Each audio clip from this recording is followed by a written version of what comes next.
जय भवानी साथियों, जय श्री राम, जय महाराणा, जय राजपूताना, जय शनिदेव, जय हिंद, वंदे मातरम। सभी भाई जुड़ जाइए। आज आप सभी से बहुत बहुत बहुत ज़रूरी बात करनी है।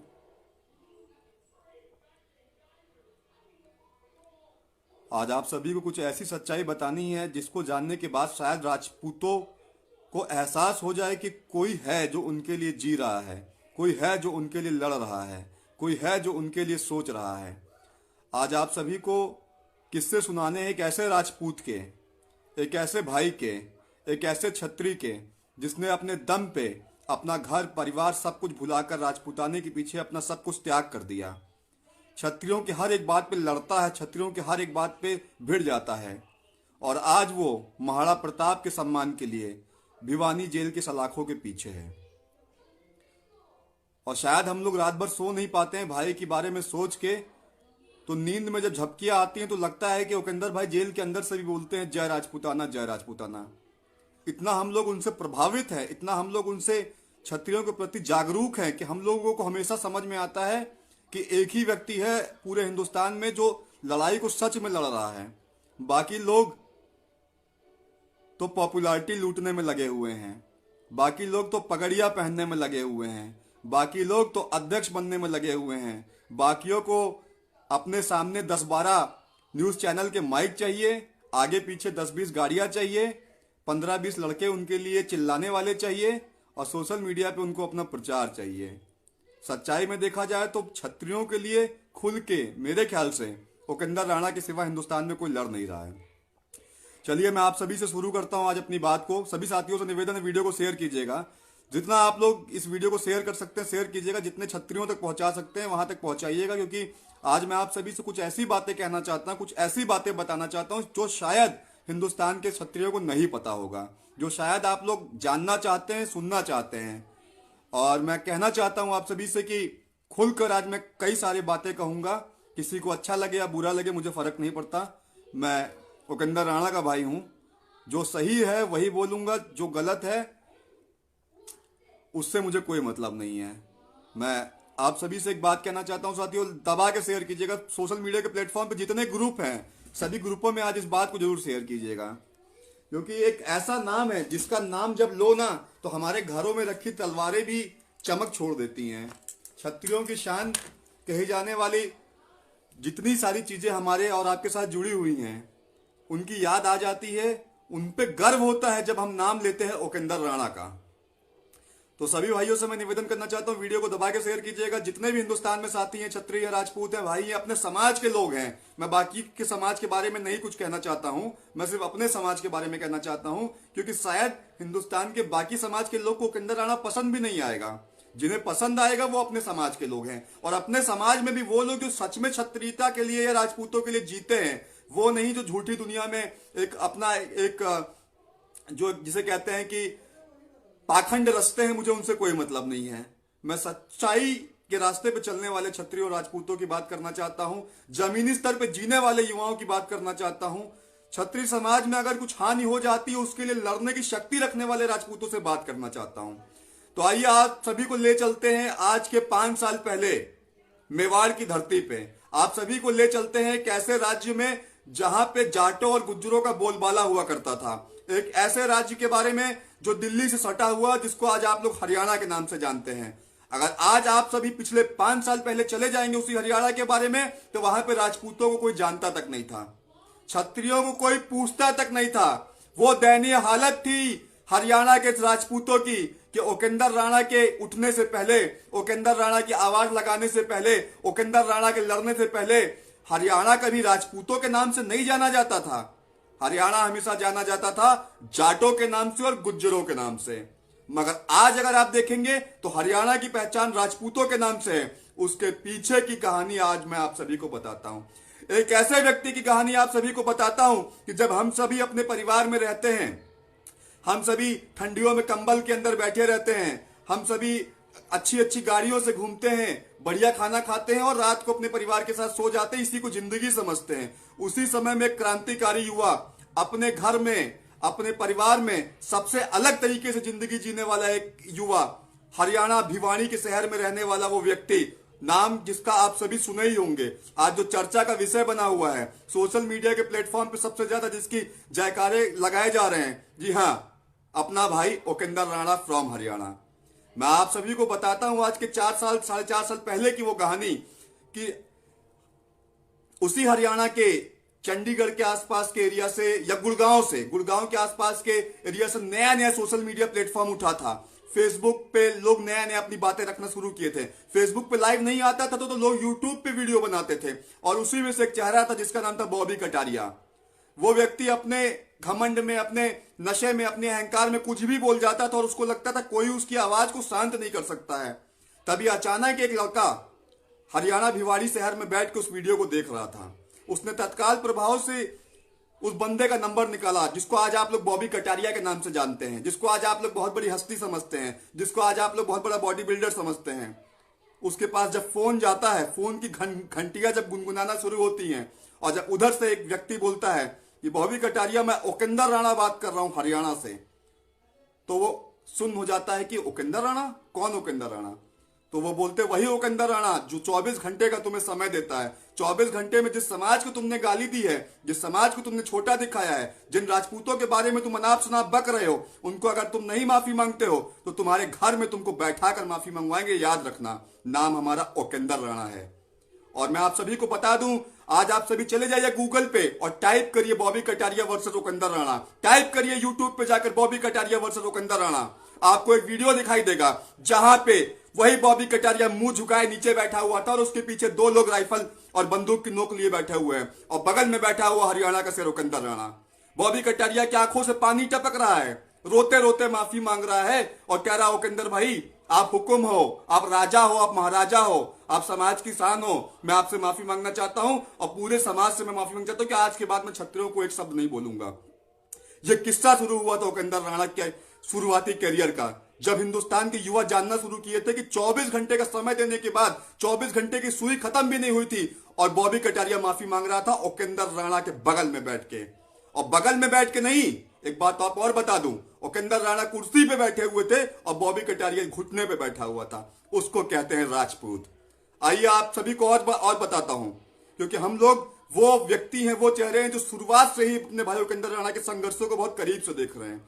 आज शायद मेरा भी राजपूत समाज में इतना लड़ना बोलना, इतना ज्यादा आगे आना, अगर कुछ बढ़ा हूं, मैं कुछ लड़ पाता हूं, कुछ कर पाता हूं, तो मेरी प्रेरणा का स्रोत है ओकेंदर राणा। जी हाँ, मैं आप सभी को बताता हूं कि आज भीम आर्मी, भीम सेना, भिमटे भिमटे भिमटे के नाम से सोशल मीडिया पे तहलका मचा रहता है। आज भीम आर्मी के चंद्रशेखर, रावण, सतपाल तंवर जगह जगह कुछ भी बोल के निकल जा रहे हैं। आज ये लोग मनुवादियों को मनुस्मृति जला रहे हैं, आज ये लोग भगवान को गाली दे रहे हैं, आज ये लोग अयोध्या पे राम मंदिर तोड़ने की बात करते हैं। आज ये लोग कहते हैं कि क्षत्रिय के जितने बच्चे नहीं, उतने ज्यादा संख्या में उनके घर में बच्चे हैं जितनी क्षत्रियों को हिंदुस्तान में संख्या नहीं है। अरनी करनी परनी सेना कुछ भी बोल के निकल जाते हैं ये भीम आर्मी वाले। मगर मैं आपको सुनाता हूं वो समय की कहानी जब भीमसेना का राष्ट्रीय अध्यक्ष सतपाल तंवर अपने ऑफिस में बैठकर बोल रहा था, ललकार रहा था और गरिया रहा था क्षत्रियों को, राजपूतों को, उनको पोछा लगाने वाला, झाड़ू लगाने वाला, क्या क्या गंदे गंदे अपशब्दों का प्रयोग कर रहा था। शायद वो वीडियो सोशल मीडिया के प्लेटफॉर्म पे मिल जाएगा, मैं कुछ बना के नहीं बोल रहा हूं, अनाप शनाप कुछ भी बक रहा था वो। उसका नाम था सतपाल तंवर। सतपाल तंवर जो भीमसेना का राष्ट्रीय अध्यक्ष कहा जाता है। और मैं बताता हूं आप सभी को, सतपाल तंवर इतना कुछ बोल के निकल जा रहा था, मगर हिंदुस्तान के किसी क्षत्रिय संगठन, किसी राजपूतों के अध्यक्षों ने फोन नहीं किया, ना उससे बात की, ना उसके बारे में एक शब्द कहा।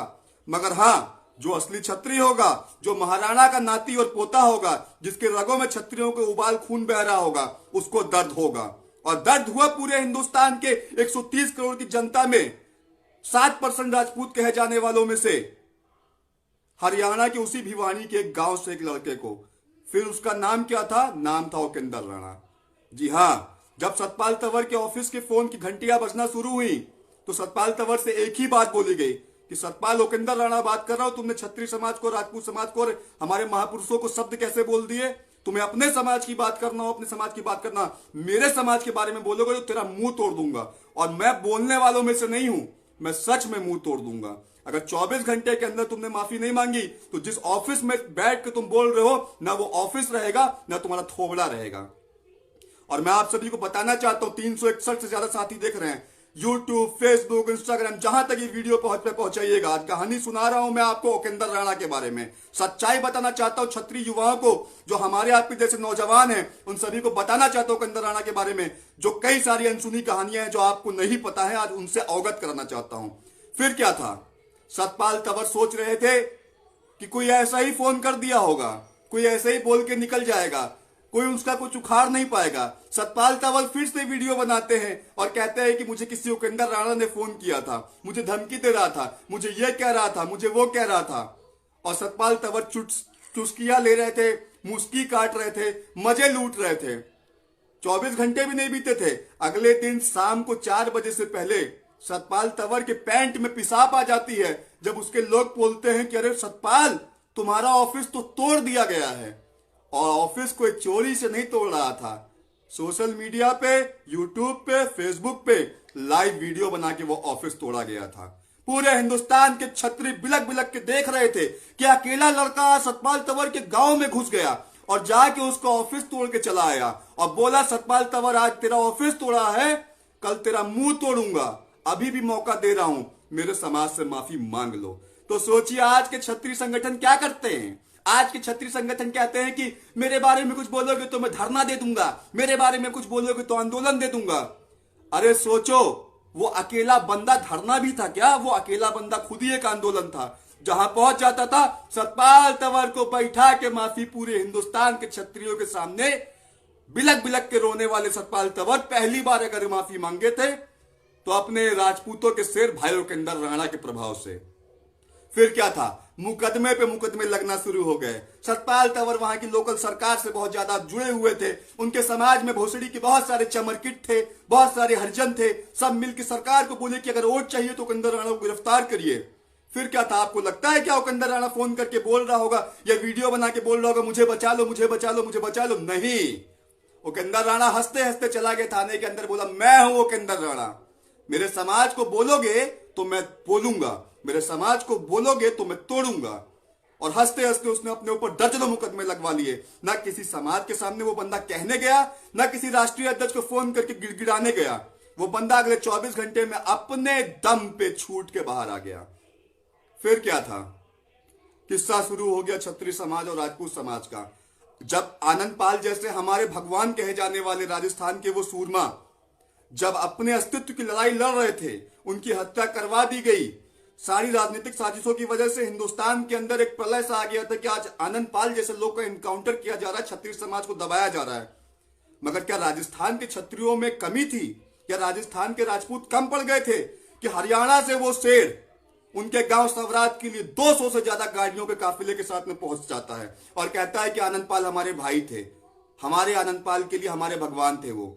तो क्या आनंद पाल ऊपर से बैठ के उपेंद्र राणा को सोना पहना रहे थे, या आनंद पाल ऊपर से बैठ के उपेंद्र राणा को माला पहना रहे होंगे? नहीं, मगर आनंद पाल की आत्मा गर्व कर रही होगी कि धरती पे उपेंद्र राणा जैसे सूरमा जिंदा हैं। आज भी आप टीवी की वो क्लिप देख लीजिएगा कि आनंद पाल के मामले में जो आंदोलन हुआ था उसमें सबसे ज्यादा मुकदमे किसी के ऊपर लगे हुए हैं तो हरियाणा के उपेंद्र राणा के ऊपर लगे हुए हैं। बाकी लोग तो अपनी जिंदगी की राजनीतिक रोटियां सेक रहे हैं आनंद पाल जी के नाम से।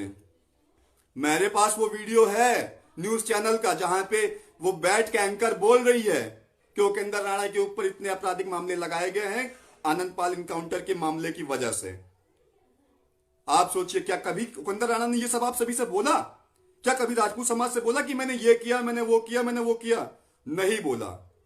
मैं बात करना चाहता हूं उसी उपेंद्र राणा के बारे में जिसको हम लोग पूजते हैं उत्तर प्रदेश में, योगी आदित्यनाथ जी को। परम शिष्य महाराज जी के हम हैं। हम अपने उम्र के जब 17 साल के उसमें थे तब से हम योगी आदित्यनाथ के संगठन हिंदू वाहिनी के एक वरिष्ठ कार्यकर्ता के रूप में काम करते थे। महाराज जी के प्रतिनिधि भी रहे हैं, उनके कई सारे कार्यक्रम में व्यवस्थापक और संस्थापक और संरक्षक भी रहे हैं और बहुत ही लग के हमने काम किया 10-11 साल हिंदू युवा वाहिनी में। हमारा शुरुआती सारा संघर्ष बीता है तो योगी आदित्यनाथ जी के चरणों में और शरणों में। उसी योगी आदित्यनाथ जी को मुंबई में बैठा एक फ्लॉप, सुपर टूपर फ्लॉप हीरो मजाक बना रहा था, टकला गंजा क्या क्या बोल रहा था। हिंदू हृदय सम्राट की बीजेपी पार्टी में अनेकों धुरंधर थे, अनेकों अनुराग ठाकुर और दुनिया भर के लोग थे, मगर किसी की बोलती नहीं निकलती है। बोलती निकलती है तो फिर से वही भिवाड़ी के गांव में बैठे हुए उस उपेंद्र राणा की आवाज से एजाज खान के पर्सनल नंबर पे फोन जाता है और कहते हैं कि तुमने योगी आदित्यनाथ को बोला, उससे मुझे खराब नहीं लगा। तुमने उत्तर प्रदेश के मुख्यमंत्री को बोला, वो भी मुझे खराब नहीं लगा। तुमने एक राजपूत समाज के मेरे भाई को बोला, चाहे आज वो मुख्यमंत्री हैं, चाहे आज वो सीएम हैं, उसकी परवाह नहीं है, मगर वो मेरे समाज के हैं। तुमने उन्हें टकला, गंजा और क्या क्या बोला, उसके लिए तुम्हें माफी मांगनी पड़ेगी। और तुम माफी नहीं मांगोगे एजाज खान, तो मैं महाराष्ट्र के मुंबई के तुम्हारे घर में, तुम्हारे फ्लैट के अंदर घुस के माफी मंगवाऊंगा। आप बताइए, किसी की गाड़ में इतना दम था क्या? चलिए, चाहे भले वो फ्लॉप हो, है तो बॉलीवुड का ना वो। बॉलीवुड वही बॉलीवुड जिसके पैसों पे पल रहा है शिवसेना, जिसके पैसों पे उद्धव ठाकरे और आदित्य ठाकरे का परिवार जी रहा है, जो आज सरकार में है। चाहते तो बॉलीवुड के ऊपर आंच भी आएगी तो अर्णव गोस्वामी जैसे लोगों को घसीट के उनके घर से जेल भेज दिया जाता है। तो उपेंद्र राणा के साथ क्या करवा सकते थे वो लोग, आप खुद सोचिए। मगर मैं आप सभी को बता दूं, कोई वहां फौज नहीं गई थी या गाड़ियों का काफिला नहीं गया था। वो बंदा उपेंद्र राणा एयरपोर्ट से उतरकर अकेले उसके घर की तरफ चला गया, घंटी बजा के बोलता है, मैं उपेंद्र राणा फ्रॉम हरियाणा। और जो समाज के बाकी हिजड़े, किन्नर, छक्के लोग हैं, वो उस समय बैठ के मजा लूट रहे थे। ये हो गया, वो हो गया। अरे साले, सोचो, 2700 किलोमीटर दूर से कोई आदमी आके उसके घर में गुस्से उससे माफी मंगवा के वीडियो बनवाता है, बगल में बैठ के उससे कहता है। पहली बार एजाज खान ने कहा था अपने मुंह से, पहली बार एजाज खान ने अपने मुंह से कहा था कि मैं समाज से माफी मांगता हूं। मैंने कहा छत्री भाई, राजपूत भाई मेरे भाई हैं, मुझसे कुछ भी हुआ हो तो मुझे माफ कर दीजिएगा। 511 साथी देख रहे साथ हिंदुस्तान में आज ये ट्रेंड पे चलेगा वीडियो। इस वीडियो को इतना वायरल कीजिए कि हर छत्री तक वो वीडियो पहुंच जाए। मैं ये नहीं कहना चाहता हूं किसी के माध्यम से लाइव होके कि मेरे भाई को बचा लीजिए, मेरे भाई के साथ ये कर दीजिए, वो कर दीजिए। मेरे भाई के साथ जो होना था वो तो हो गया। मेरे भाई को जेल जाना था वो तो जेल चला गया। मेरे भाई को 2 कौड़ी के उस बीकानेर के थाने से, पूगल थाने से उठा के जो है कोर्ट भेज दिया जाता है और कोर्ट में जज साहब सुना देते हैं उनको सजा। आप सोचिए, धारा 151, 152, 295 क्या होती हैं? अगर जरा सा भी आप पढ़े लिखे होंगे तो आपको पता होना चाहिए कि धारा 151 का मतलब होता है शांति भंग करना। 295 का मतलब होता है कि जाति कहीं पे संघर्ष करने पे कुछ दंगा भिड़ सकता है, कहीं पे जो है जाति सौहार्द बिगड़ सकता है। बस उससे ज्यादा ये धाराओं में कोई दम नहीं था 151, 52 और 295 में। मगर आप सोचिए कि वहां का विधायक, एसटी एससी का वो विधायक गोविंद राम मेघवाल, वहां की वो लेडी सीओ, वहां का वो भीम सेना का अध्यक्ष। आप सोचिए कि जहां इतने बड़े बड़े धुरिंदर सुखदेव सिंह गोगामेडी जैसे राष्ट्रीय अध्यक्ष बैठे हुए हैं राजस्थान की धरती पे, जहां महिपाल सिंह मकराना जैसे जयपुर में सूरमा बैठे हुए हैं, जहां कालवी साहब जैसे भगवान बैठे हुए छत्री महासाहब के, वहां पे आप सोचिए कि एक 2 कौड़ी का भीमसेना का चमारों का अध्यक्ष दबाव बना देता है सीओ पे, और हमारे समाज से एक फोन भी नहीं जाता उस सीओ को। क्यों नहीं जाता है साथियों, क्यों नहीं जाता है बताइए? फोन इसलिए नहीं जाता है कि लोगों को डर लगता है। करनी सेना जितनी भी है, सभी करनी सेना के अध्यक्षों और सभी के लोगों को मैं बहुत वास्तविकता में जानता हूं, बहुत करीब से जानता हूं। किसी की मैं बुराई नहीं करना चाहता हूं। क्यों पता है? क्योंकि सलभ प्रताप सिंह इकलौता वो व्यक्ति है, आप अच्छे हो या बुरे हो, आप मेरे क्षत्रिय समाज के, आप मेरे राजपूत समाज के हैं, आप मेरे भाई हैं, और मैं अपने भाई को कभी ऊपर नीचे नहीं दिखाऊंगा। भले वो मेरे पीछे पड़ जाए, मेरे बारे में कुछ भी अनाप शनाप बके, मेरे बारे में सैकड़ों पोस्ट डाले, मेरे बारे में कुछ भी कहे, मगर अगर वो मेरे समाज का है तो मैं उसका सम्मान करूंगा। समाज के बीच में कहीं उसकी पगड़ी नहीं उछालूंगा, क्योंकि उसकी पगड़ी उछलने का मतलब है मेरी खुद की पगड़ी उछल रही है ना। क्यों? क्योंकि उसके अंदर वही खून है जो मेरे अंदर खून दौड़ रहा है। वो भी छत्री, मैं भी छत्री। तो एक राजपूत दूसरे राजपूत की अगर बुराई करता है तो आपको क्या लगता है उसका डीएनए सही है? नहीं, उसका डीएनए बिल्कुल नहीं सही है। अगर कोई छत्री किसी छत्री की टांग खींचता है तो उसका डीएनए बिल्कुल नहीं सही है, चाहे अच्छा लगे चाहे बुरा लगे। भाई हमारी तो आदत है, हम तो उपेंद्र राणा के भाई हैं। हम कहना चाहते हैं समाज के साथियों से, 607 साथी देख रहे हैं, कि गोविंद राम मेघवाल वो व्यक्ति है जिसने वहां पे इन सारे जितना भी प्रोपोगंडा हुआ है ना, वो तलाई गांव जो भी है वहां पे, जिस गांव में महाराणा प्रताप जी की मूर्ति को तोड़ा गया था, जिस गांव में उस चौराहे को क्षतिग्रस्त किया गया था, और उस चौराहे पे भगत सिंह के नाम से उस चौराहे को बनाने की मांग की जा रही थी। आप सोचिए, ये कोई नई बात नहीं है, ये कोई नई बात नहीं है। मैं बताना चाहता हूं आप सभी से, कुछ दिन पहले वही हाल राजस्थान में और हुआ था। और आज भी, आज दिन की खबर मैं बता रहा हूं, महाराणा प्रताप की एक मूर्ति और एक चौराहे को और तोड़ दिया गया है। मैं कहना चाहता हूं राजस्थान के क्षत्रियों से, आप ऐसे ही हंसते रहिए, आप ऐसे ही एक दूसरे की टांग खींचते रहिए, आप ऐसे ही एक दूसरे को पकड़िया पहनाते रहिए, आप ऐसे ही संगठन के नाम पे संगठन संगठन संगठन बनाते जाइए। टाइगर बना ओम फोर्स, श्री राष्ट्रीय राजपूत करनी सेना, श्री राजपूत करनी सेना, करनी सेना, करनी सेना 1, करनी सेना 2, अम्मू जी की करनी सेना, गोगामणि जी की करनी सेना, कालवी साहब की करनी सेना, मकराना साहब की करनी सेना, मतलब छत्री महासभा, छत्री जो है सेना, छत्री महासेना, दुनिया भर की जितनी भी सेना आप बनाते जाइए, बनाते जाइए, बनाते जाइए। 632 साथी देख रहे हैं, अभी तो शुरुआत हुई है, अभी आप और सेना बनाइए। परसों नरसों एक महाराणा प्रताप का चौराहा तोड़ा गया, आज एक और तोड़ा गया, कल शायद फिर तोड़ा जाएगा। और आने वाले समय में राजस्थान को लोग भूल जाएंगे। आज जोन एसटी के फोन करने से सीओ साहब एक्शन ले रही हैं। जिस एसटी के फोन करने से सीओ साहब बोलती हैं कि मैं सबक सिखा दूंगी उपेंद्र राणा को, मैं उसके ऊपर ऐसी ऐसी धाराएं लगाऊंगी, मैं उसके ऊपर ऐसे ऐसे मुकदमे लगाऊंगी, मैं परेशान कर दूंगी उपेंद्र राणा को। शायद आज उपेंद्र राणा वहां आपके लिए लड़ने गया था, वो उपेंद्र राणा को आप लोग बचा नहीं पाए, थाने से छुड़ा नहीं पाए, वो जेल चला गया। कल को शायद सजा और हो जाए, कहीं और जाके फिर वो बंदा फंस जाए, तो आपके लिए बार बार उपेंद्र राणा और शलभ प्रताप सिंह लड़ने आएंगे क्या? नहीं। अगर हम लोगों को कुछ हो जाता है तो हम लोग की आत्माएं नहीं टहल रही हैं आपका रक्षा करने के लिए, आपके समाज के लिए बोलने के लिए। मैं सही बता रहा हूं साथियों, ये सच्चाई है। और आने वाले समय में क्षत्रिय समाज, राजपूत समाज, राजस्थान की जो पहचान हुआ करती थी, वो फिर पहचान बन जाएगी मेघवाल लोग की, जाट लोग की, बेनीवाल लोग की, गुज्जर लोग की। आज हनुमान बेनीवाल का सिक्का चल रहा है, आज मेघवाल का सिक्का चल रहा है, आज उस भीमसेना के अध्यक्ष के फोन से सीओ साहब एक्शन ले रही हैं। अरे कुछ तो शर्म कीजिए।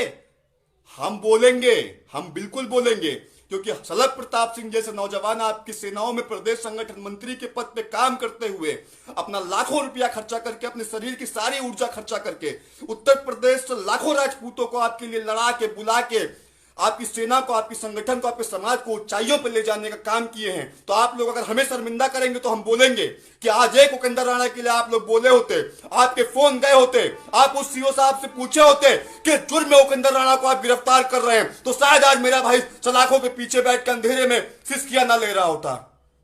शायद आज मेरा भाई अपने घर में आपकी तरह बैठ के आग ताप रहा होता, वो भी अपने बच्चों के साथ में खाना खा रहा होता। मगर आज वो जेल की सलाखों के पीछे, इसके पीछे गुनहगार वो लोग जिनके लिए वो लड़ने गया था, मगर उनको कोई फर्क नहीं पड़ता।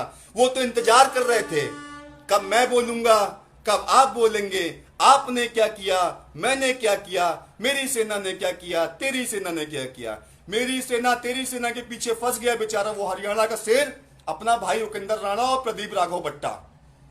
फिलहाल आपके दम पे गए भी नहीं थे हमारे भाई, मैं बताना चाहता हूं। वह ना आपके दम पे गए थे, ना आपसे कोई उम्मीद करते हैं हम लोग, ना आपके सामने मैं कभी गिड़गिड़ाऊंगा। मेरे पिछवाड़े में दम होगा तो मैं अपने भाई को निकाल लूंगा। और हमारे समाज के भाई वहां लगे हुए हैं। मैं आपको बताता हूं, कभी ये मत सोचिएगा कि शलभ प्रताप सिंह हाथरस में उस दिन से मौजूद था। शलभ प्रताप सिंह हाथरस में उस दिन से मौजूद था जिस दिन से उपेंद्र भाई के ऊपर हुआ था, और मैं पूरे टाइम वहीं था। आज शलभ प्रताप सिंह बीकानेर क्यों नहीं है, इसके पीछे ये कारण है। हमारे मेडिकल कॉलेज के डॉक्टरों ने मुझे मना कर रखा है कि यहाँ पे 4 नसों को जोड़ा गया है, प्लास्टिक सर्जरी हुई है, सर्जरी की वजह से नसें अभी तक जुड़ी नहीं है, और मैं ट्रेवल करूंगा तो इन 4 नसों पे समस्या आ जाएगी और ये हाथ खराब हो सकता है। सिर्फ मेडिकल वार्निंग की वजह से शलभ प्रताप सिंह आज अपने घर पे बैठा हुआ है। और मुझे मेरे भाई उपेंद्र राणा ने खुद भी मना किया था कि आप अभी जो है ट्रेवल मत करिएगा, सफर मत कीजिएगा, नहीं तो शलभ प्रताप सिंह वो व्यक्ति है जो आज बीकानेर में होता।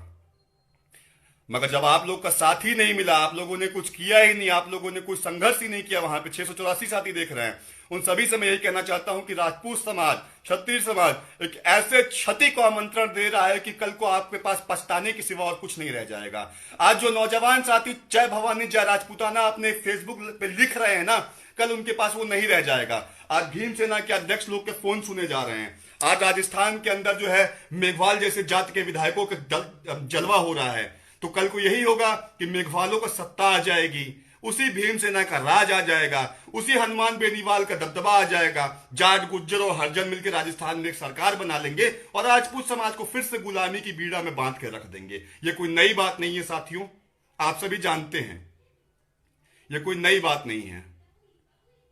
अगर वही उत्तर प्रदेश होता, मैं कसम से बता रहा हूं आप सभी को, मेरा इतिहास पता कर लीजिएगा, मैं एक भी बात झूठ या फर्जी नहीं बोलता हूं, पूरा समाज जानता है। उत्तर प्रदेश होता, महाराणा प्रताप की मूर्ति उखाड़ना तो छोड़ दीजिए, उनकी मूर्ति की उंगली भी कोई तोड़ देता ना, उसको चौराहे पे खड़ा करके योगी आदित्यनाथ की सरकार में गोली मार देते हम लोग। उसको चौराहे पे खड़ा करके योगी आदित्यनाथ की सरकार में गोली मार देते हम लोग। और हमारे महाराणा प्रताप की मूर्ति को तोड़ के आप किसी अन्य जाति और समाज का चौराहा बनाएंगे तो यहां चौराहे कम नहीं हो रहे हैं, यहां चौराहे कम नहीं हो रहे हैं। आप पता कर लीजिएगा, शलभ प्रताप सिंह जैसे लोग जब से संघर्ष करना शुरू किए हैं उत्तर प्रदेश में, महाराणा प्रताप जैसे लोगों के चौराहे बढ़ने लगे हैं, घटते नहीं हैं। नए नए चौराहे हम लोगों ने निर्माण करवाए हैं अपने करनी सेना के लेटर पैड पे, अपने धर्मरक्षक सेना के लेटर पैड पे, मीडिया में, अखबार में, हर जगह आप पता कर लीजिएगा। हम लोगों ने नए नए चौराहों को सरकार से निवेदन करके बनवाया है। हम लोगों ने विधायक सांसदों से निधियां लेके उनको बढ़ाया है, घटाने का काम नहीं किया है। मैं कोई महान नहीं बता रहा हूं, मगर उत्तर प्रदेश के क्षत्रिय और राजपूत अन्य जगह के क्षत्रिय राजपूत से थोड़े अलग ही, इस बात को मैं मान गया। आप सोचिए कि जब हमारे हाथरस में हमारे उपेंद्र भाई थे तो दिन रात संघर्ष करके वहां के समाज के भाई हम लोग वहां लगे हुए थे, और वहां पे एक शब्द भी किसी शासन प्रशासन ने गलत नहीं किया। यहां बोलते कि शासन दौड़ा रही थी, पीछा कर रही थी, ये कर रही थी, वो कर रही थी। ये राजस्थान है जहां आप कांग्रेस की सरकार को बना के तो बैठे हुए हैं, मगर कांग्रेस की सरकार की कठपुतली बन गया है राजपूत समाज, और वहां शेर बनने की आवश्यकता नहीं है समाज के करनी सेना के इन धुरंधर अधिकारियों को। आप लोग अगर अपने अपने जिलों में, शायद आपको खराब लग रहा होगा, मुझे गलत मत समझिएगा, मैं आपका ही भाई हूं। महिपाल सिंह मकराना जी, मैं आप ही का भाई हूं। कालवी साहब, मैं आपका ही बच्चा हूं। सुखदेव सिंह गोगामरी जी, मैं आपके साथ कई सालों से काम कर रहा हूं, मैं आप ही का छोटा भाई हूं, मैं कोई आपका दुश्मन नहीं हूं। मगर मुझे इस बात को कहने में कष्ट हो रहा है कि आप लोग अगर जरा सा भी संघर्ष किए होते तो आज मेरा भाई बाहर होता। और सुनील सारन जी कुछ लिख रहे हैं, कुछ उल्टा सीधा बोल रहे हैं। बिल्कुल सुनील सारन जी, आप कुछ गलत लिख रहे हैं ना, तो आप ये जान जाइए कि आप जिसके लाइव पे लिख रहे हैं उसका नाम है शलभ प्रताप सिंह। अगले 15 मिनट में आप अपने घर से निकाल के नहीं मार दिए गए तो हम राजपूत नहीं। इसलिए थोड़ा सोच समझ के लिखिएगा।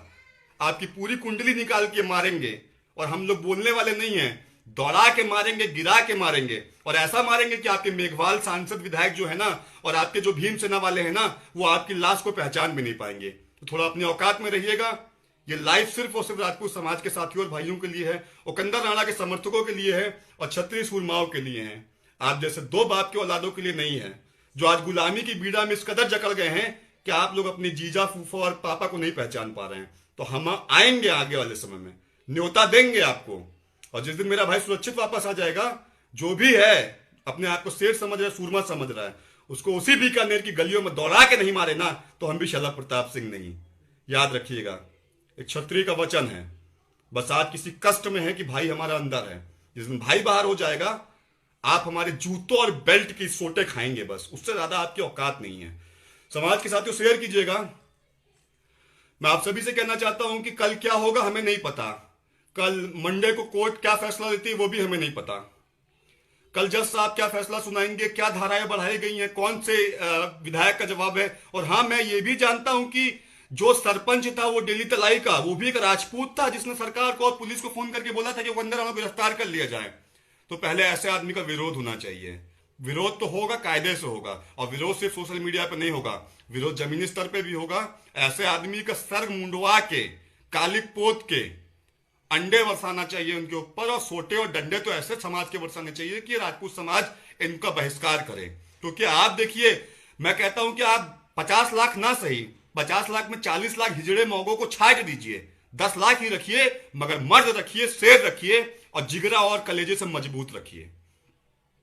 746 साथी देख रहे हैं। मैं आप सभी से कहना चाहता हूं, बिल्कुल मेरा भाई कह रहा प्राउड ऑफ यू शलभ प्रताप सिंह भाई। बिल्कुल भाई, हम लोग तो समाज के लिए जीते जीते अपना सब कुछ कुर्बान कर बैठे हैं। मेरे बारे में तो आप सभी को ज्यादा बताने की आवश्यकता नहीं है। मैं वही शलभ प्रताप सिंह, हिंदुस्तान का पहला ऐसा छत्री जो धारा 144 लगने के बावजूद भी, कश्मीर का इतना बड़ा फैसला हुआ, वहां पे महबूबा मुफ्ती को हाउस अरेस्ट कर दिया गया था, वहां पे इतना बड़ा 370 लागू कर दिया गया, तो उसके बाद भी शलभ प्रताप सिंह कश्मीर के लाल चौक पे जाकर राजपूत और क्षत्रिय की प्रतिष्ठा बचाने के लिए 15 अगस्त को वहां पहुंच गए थे। उसके बाद कई घंटे हम सलाखों के पीछे भी बैठे रहे। ये वही शलभ प्रताप सिंह है जिसने भीम आर्मी और भीम सेना के जो भी आपके ये थे, क्या चंद्रशेखर रावण, उनकी गांड में लाठी भर दिया था, उनको घुटने पे टिका दिया था, माफी मांगने पे मजबूर कर दिया था, पाली में गिराकर मरवाया था। ये वही सलभ प्रताप सिंह जो रात को 2 बजे छपरा में घुस गया था और क्षत्रिय समाज के लिए और राजपूत समाज के लिए और हिंदू समाज के लिए कन्हैया कुमार के प्रोग्राम को, अगले दिन कन्हैया कुमार को जो है कालिक और जूतों से जो है डंडों से बरसात हुई थी, ईटा पत्थर फेंका गया था, सुरक्षित वहां से वो वापस नहीं जा पाया था। ये वही शरद प्रताप सिंह है जिसने प्रियंका रेड्डी के न्याय के लिए सरकार को चैलेंज कर दिया था कि मेरी बहन के साथ अगर आप न्याय नहीं करेंगे तो मैं हैदराबाद में घुसकर गोलियां बरसा दूंगा उन चारों रेपिस्टों पर। ये वही शरद प्रताप सिंह है जिसने कांग्रेस के उस विधायक से माफी मंगवा दिया था जिसने महाराणा प्रताप को शराबी कहा था और अय्याश कहा था। लिखित माफी मंगवा दिया था सोशल मीडिया का प्लेटफॉर्म और यूट्यूब पर, गूगल पे एक बार शरद प्रताप सिंह टाइप करके देख लीजिए।